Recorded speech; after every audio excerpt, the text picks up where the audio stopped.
Respected Dr. Navneet Garg, Chairman, Municipal Corporation, Bijnor, respected Principal, Registrar, Dean, Faculty and Staff, representatives from press, ladies and gentlemen, my dear students. I welcome you all to this excitement-filled annual day function, GLITS 2010, being celebrated today, to award the meritorious students, record makers, and all other achievements.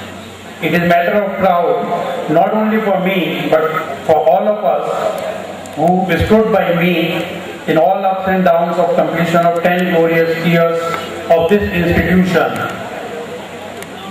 Let me tell you that 10 years ago I started this institution with the idea of giving my share of dues to the society, as I strongly believe that today that only two things can contribute for the development of the nation.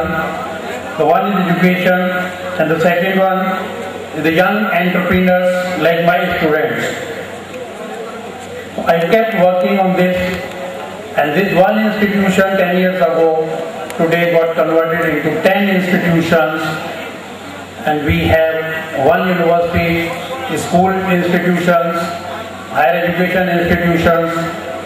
As you all are aware about all our campuses at Ajmer, Ghaziabad, Bijnor, Muzaffarnagar. This is the endeavor of the management to keep spreading the education not only in India, even overseas. Education is the route to enlightenment and tool for empowerment. Today, India has the largest number of higher education institutions in the world, standing at 18,000 plus institutions, which includes about 564 universities, about 18,100 colleges. Since independence, the number of universities have increased by a factor of 13, the number of colleges by a factor of 24, and the enrollment by a factor of 10. The number of students enrolled in higher education is about 11 million, is the third largest globally after China and USA. In spite of this increase, still we are not near world standards in providing higher education. For example, as against 564 universities in India, US with the population about less than half of India has got 3,500 universities. In addition, it is estimated that well over 100,000 Indian students are enrolled for higher education institutions in countries other than India, such as USA, UK, Australia, New Zealand, Singapore, etc. One of the inevitable consequences of globalization is internationalization of higher education as a part of trading education service across borders. Globalization has also helped many developing countries, particularly in Asian region. The benefit of globalization offers to the countries with highly skilled human capital, and it is curse for the countries without such specialized human capital. One of the advantages for the India is demographic composition with ever increasing young population.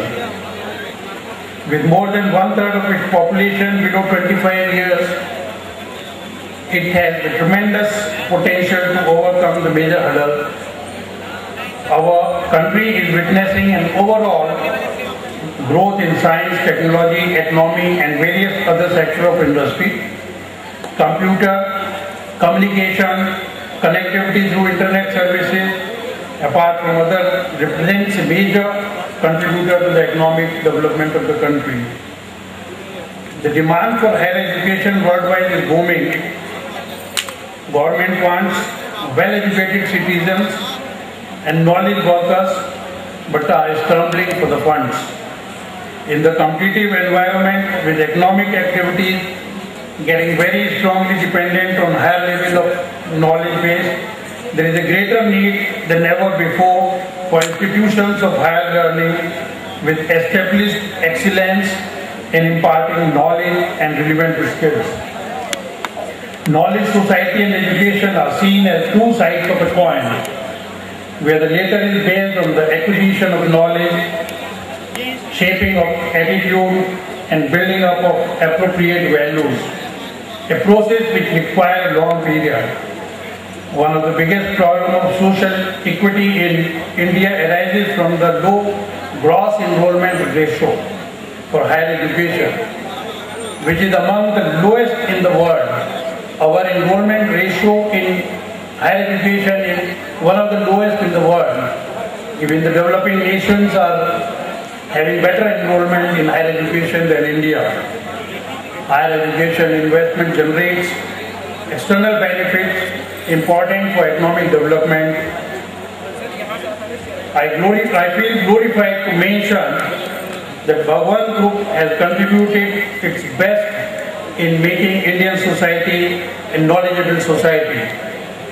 Our 10 years achievement has been establishment of 10 institutions. We kept adding one institute on an average every year. We have given about 5,000 graduates and postgraduates to the society. We are imparting courses, giving training in the modern fields, in the emerging field of aeronautical engineering, nanotechnology, and petroleum engineering through our Bhagwant University, Ajmer. In terms of making our students competent to handle international matters, we are providing training overseas. As you all are aware, that last year we have sponsored 2 students for training in Australia. They have got very good name to Bhagwant Group. They have been sent to University of Western Australia, which is a renowned, fully owned government university of Government of Australia. They have done very good internship program for 6 weeks. They got a lot of good name for the institution. This year again we have shortlisted about 10 students in the group for overseas training, like Mr. Abhishek Chaudhary, EM 3rd year, Ms. Meena O'Neill, CS 3rd year, are from VIT. I hope they get selected for the internship. There is a process, it is not in our hand, there is a process of selection by the sponsoring university. They get the CV, they scrutinize it, sometimes they conduct telephonic interview, and then they make the selection for allowing them to take training over there. I suggest my students to be prepared for global movement. I always suggest that you should acquire your passport, driving license, skills of driving as well, so that when an opportunity comes, you should not look for the passport. As you know, India is still a developing country. Whatever our government says, still the bureaucratic hurdles are there. If you have to take a passport, the government only claims 24 hours or 48 hours, but you never get it in time. I strongly recommend all my students to look for passport and driving license as early as possible. I am thinking of making it compulsory from next year. Because when we sponsor you and you say you don't have passport, it is a very unacceptable thing. You should get more information about overseas university and help your training and placement officers to get more information. You should keep your parents' mindset prepared for relieving you for going to overseas assignment. Many times I find when the parents, they become sentimental and things like that. At the end, I thank our guest of honor, Dr. Navneet Garg, for sparing his valuable time to be with us. I wish you all successful. I wish you to be successful and make your parents, teachers, friends, and your BIT, and above all, your country, proud of your achievements. I once again advise all my students to do hard work and wish you the best in all your future endeavors. Thank you. Thank you very much.